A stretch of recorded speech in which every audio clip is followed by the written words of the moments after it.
hit that red button.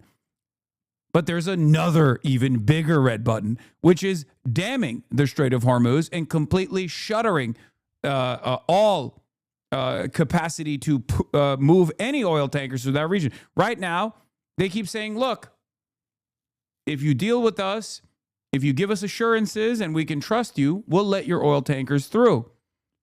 They're just saying we control the Strait of Hormuz currently. If they were to mine it, then, it's over. At that point, they no longer technically control the Strait of Hormuz. Now they've completely shut it down. However, should Iran or anyone else do anything to interfere with the free and safe passage of ships through the Strait of Hormuz, I will immediately... I think you underestimate American brutality. They don't need the land ground troops if they just nuke the Iranian coastline.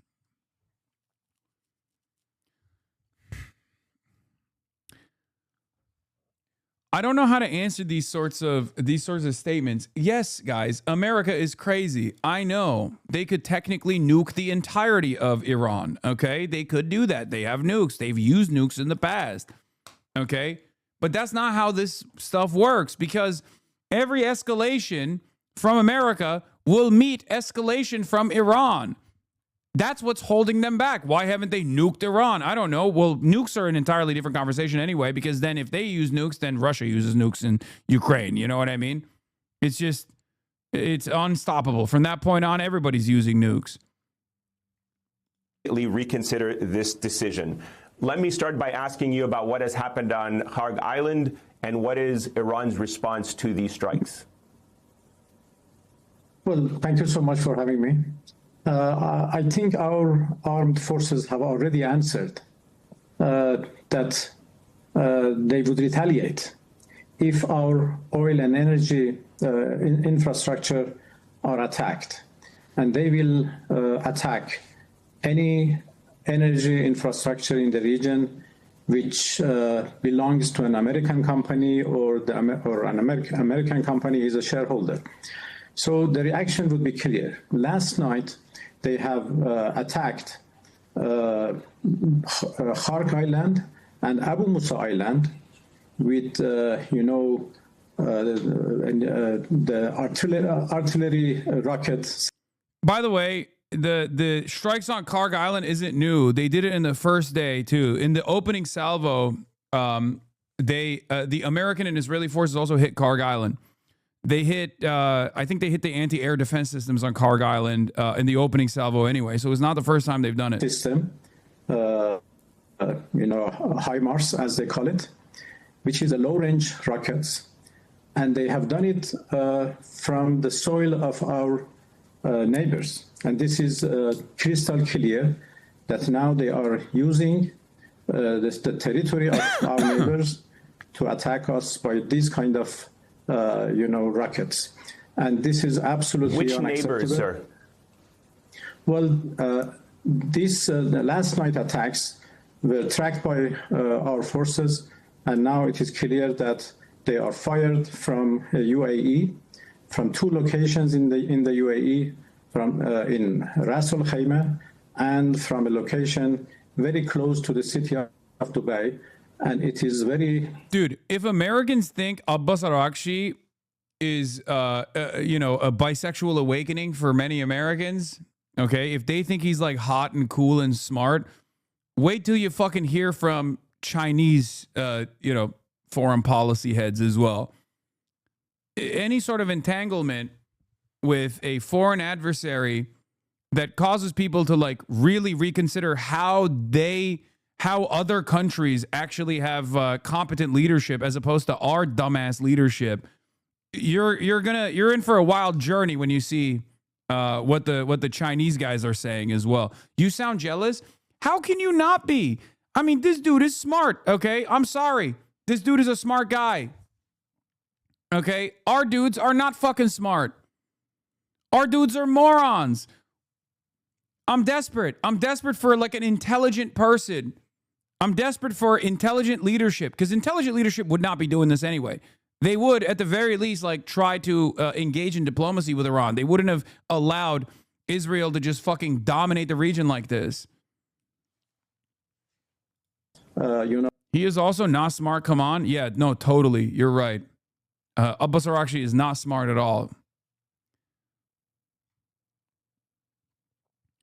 First of all, in comparison to what, like fucking Pete Hegseth or Marco Rubio or Donald Trump, most people are smart. Okay? And not only that, but he is just across the board intelligent. You're a moron if you think that he's not. That's one of the biggest copes from the American side so far, is that they think like Iran, they think Iran is Afghanistan.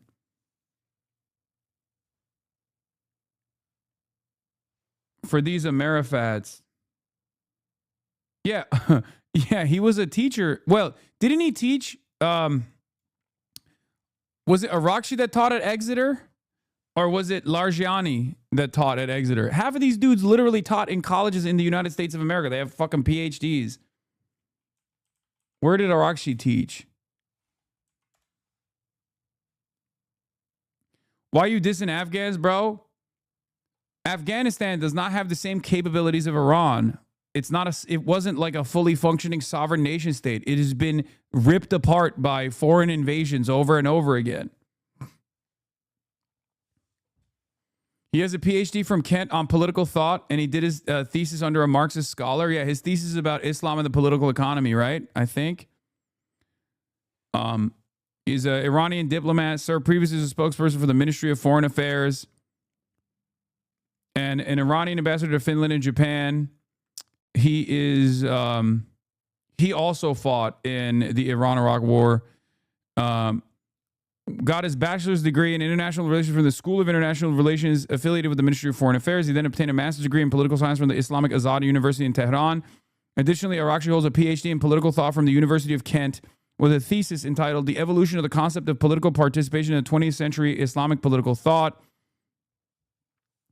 Supervised by David McClellan, a scholar of Marxism, the thesis argues that modern Islamic political thought has attempted to reconcile the doctrine of divine sovereignty with the concept of popular sovereignty by incorporating aspects of Western democratic theory into Islamic principles, thereby developing democratic institutions within the framework of Islamic law.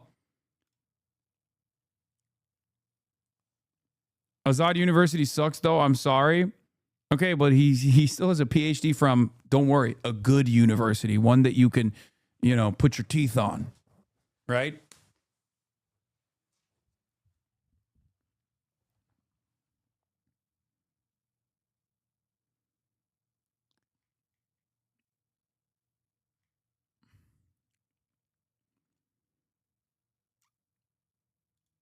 Amerifat's thinking these guys are Team America villains. Yeah. The Ayatollah supposes, this is Ali Largiani. Ali Largiani is a Kantian philosopher. Ayatollah's supposed successor at the time, which, he's not, right? He's the IRGC guy. He's the commander of the military. But yeah, his thesis was on Kant's philosophy of mathematics. So he's demonstrably not anti-Western in some dogmatic way. None of these guys are actually anti-Western. Iran's biggest failure, in my opinion, as far as his foreign policy has been that they literally have actively tried to play ball with the United States of America over and over again. And look what that has given them. Okay, nothing, just death and destruction. Dangerous that they use highly populated areas to launch, rockets against us.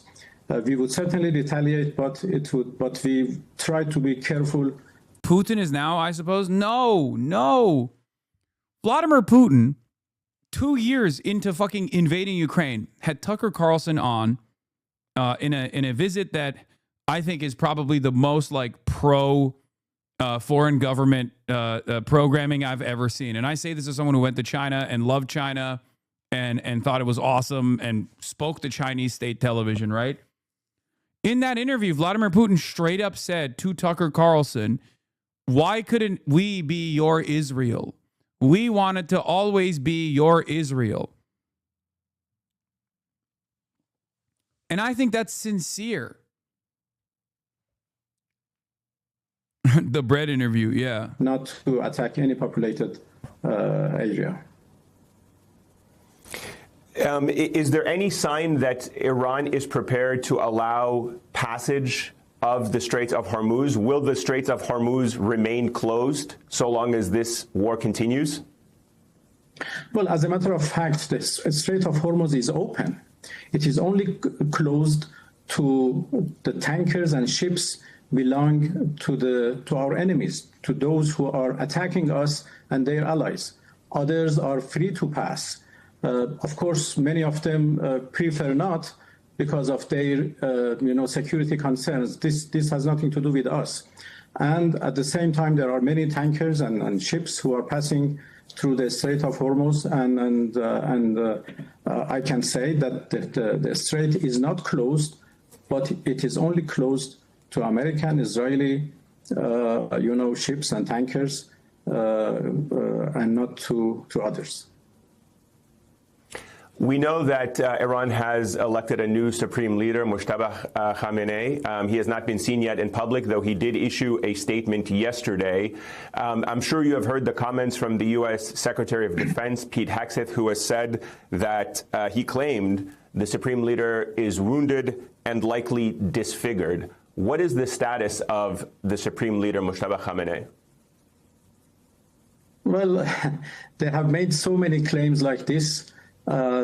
Yesterday, they said that all Iranian authorities are in the bunkers, but at the same time, the whole world saw our president, the Speaker of Parliament, everybody, the Secretary of our National Security Council, everybody was in the street among the people who demonstrated. So there are lots of accusations like that. They will see soon, I guess, that there is no problem with the new supreme leader. He sent his message yesterday, and he will perform his duties. He is performing his duties according to the Constitution, and he will continue to do that. I think by now it should have been clear, and it should have been known for everyone. This is a different war because MS Now would never have Russian foreign ministers on. It's actually really interesting because it's not just MS Now. NBC is having the foreign minister on. CNN, I believe. Well, actually, CNN might not have had Arakshi on. They probably are. They're way more predisposed to propaganda. I think CBS and CNN are really aggro as of late. But PBS has had him on, and you're right. It is different. It's different because we are objectively in the wrong. Like a couple months ago, having someone with any affiliation with the IRGC at all, any affiliation with the Iranian government at all, was going to create an inherently hostile interview for the horrible state repression against the Iranian protesters. Now they're objectively on the wronged side of things. Not the wrong side of things, but they're objectively being attacked unjustifiably. And there's no real argument for why we did this. It's just Israel wanted it to happen, and it's deeply unpopular.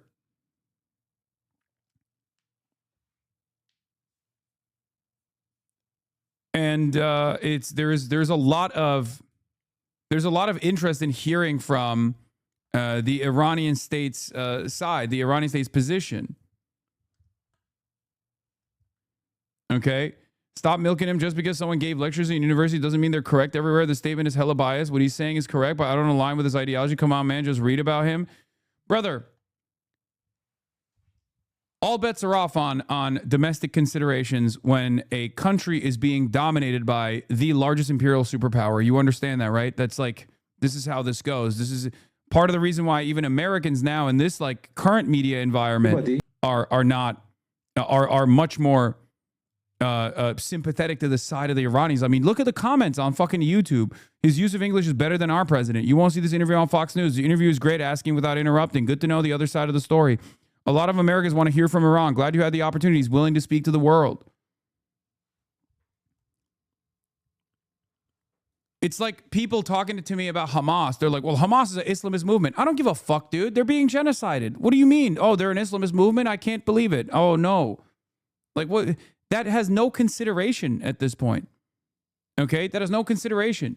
The IRGC's domestic repression has no consideration in this conversation. You want to know why? Because America and Israel are engaging in chemical warfare.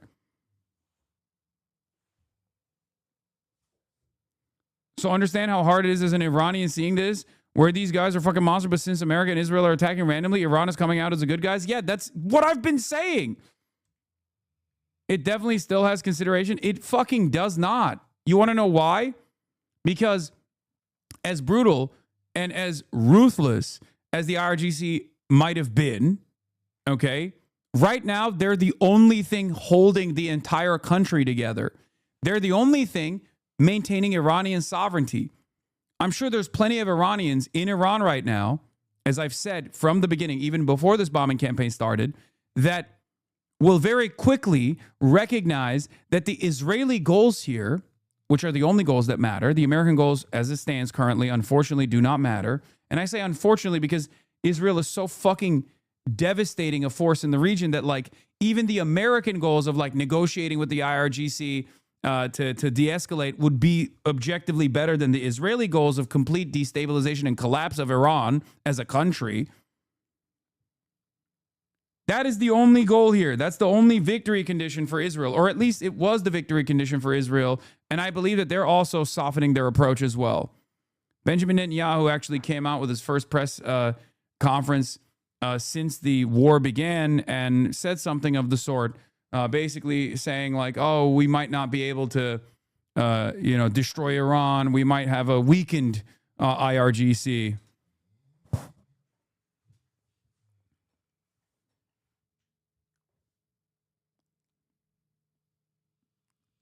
There's just so many examples of what you're talking about. I don't understand why people just flip shit about the current thing, and then years later, they're just like, oh, yeah, maybe they were better off. I know.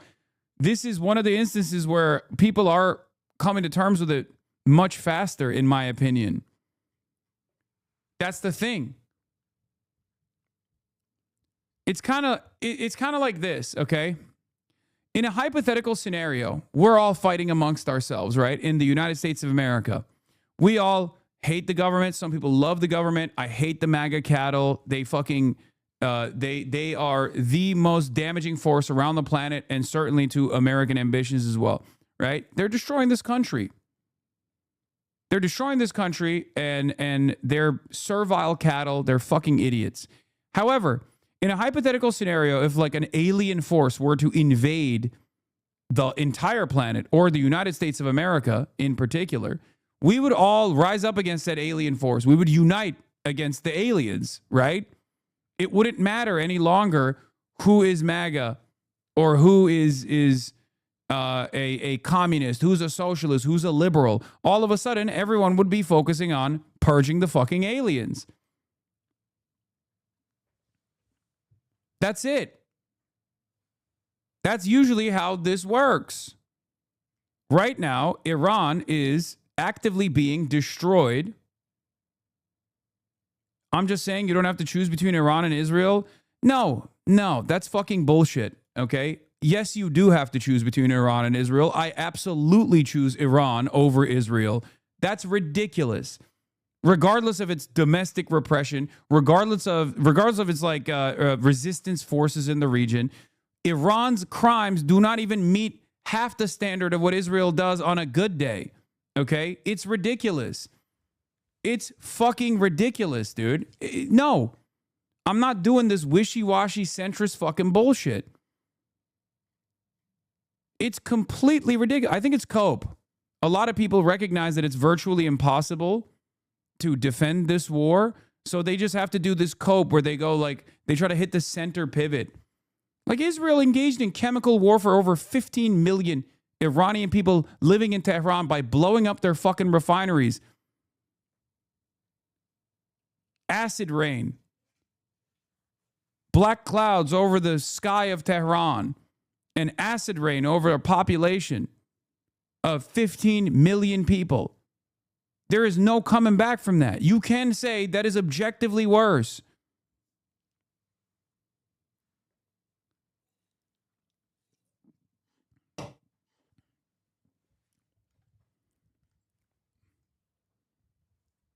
if you do not care about Churchill's crimes because he was on the right side of World War II, if you do not care about domestic issues like segregation in America when talking about Easy Company and what they were doing against the Nazi scourge, you can't be talking about the IRGC like that at this moment. Okay? That's it. A lot of Americans don't want to reckon with that reality that, like, we are the bad guys. Like, we as individuals are not bad, but our country, as long as it's currently aiding Israel, as long as it doesn't change its foreign policy approach, is doing a metric ton of awful shit. And guess what? All that awful shit is packaged as though it's helpful for the average American. But in this current media environment, that is making it so much more difficult to sell to people. Because people now have the capacity, unlike ever before, to look at that and go, no, how is this helpful for me? You said this in Iraq. You said this in Afghanistan. I didn't see any of the fucking benefits. You're lying. Because at the end of the day, foreign policy and domestic policy are not decoupled from one another. They work side by side with one another. A lot of people refuse to comprehend that here in the United States of America because a pliant media apparatus has removed those things. Oh, we wage war over there. All the tax dollars are funneled into that endeavor. But, you know, that's not a bad thing. It's a good thing. Why? Because these guys hate our freedoms. They say death to America. Why do they say death to America? Don't ask that question, right? They're a real threat. Iran is a real threat to America. When is Iran? Iran has never been a real threat to America. Never.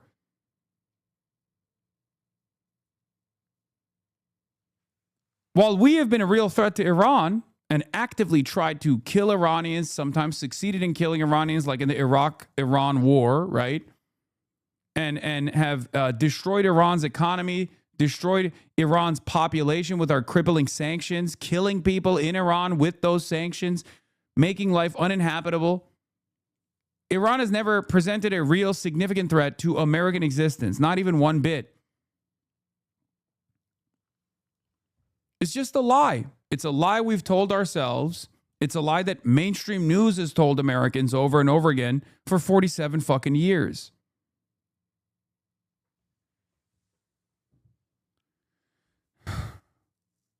And many Americans still have that residue, that American chauvinist residue. They think, no, this is probably for some good reason because my government would never lie to me. My government wouldn't just like tell me a complete falsehood in an effort to get me to be on board with this war that we're waging. It's becoming much more difficult to sell this lie to Americans, especially when Trump is very vulgar in the way that he communicates to his own base and to everyone else that is listening, where he just says, no, we're doing it for oil. And Americans hear that and they go, what the fuck? That's ridiculous. You got to stop believing people when they say Hasan hates America, for example, okay? If I hated America, I wouldn't live here. I'd live somewhere else, okay? I don't hate Americans. I want what's best for Americans. That's why I advocate for the things that I advocate for. Some people understand it. Many people still refuse to recognize it, but they will. They will eventually. Every single day, there's a new person that awakens to the realities that American imperialism is not actually good for ordinary Americans at all. That's just a lie that they've been sold. And it's a hard hill to climb for many people if that's all you've known. It's patriotism, right? Like my country wouldn't be doing horrible shit overseas for no reason or for reasons that don't actually benefit me at all, but benefit this faceless, lifeless, parasitic capital owning class that is not even like American in the same way that you and I are, but instead they're multinationals. Like they can live wherever the fuck they want and often do. They steal your taxes. They funnel your productive output back into this war machine that ends up lining their fucking wallets. They often threaten with capital extraction, capital flight. Ridiculous, right? They're all in a club that you will never be a part of and you probably don't want to be a part of, especially with this Epstein shit Now we know what they're doing in that club. They're doing pedophilia. That's what the club is.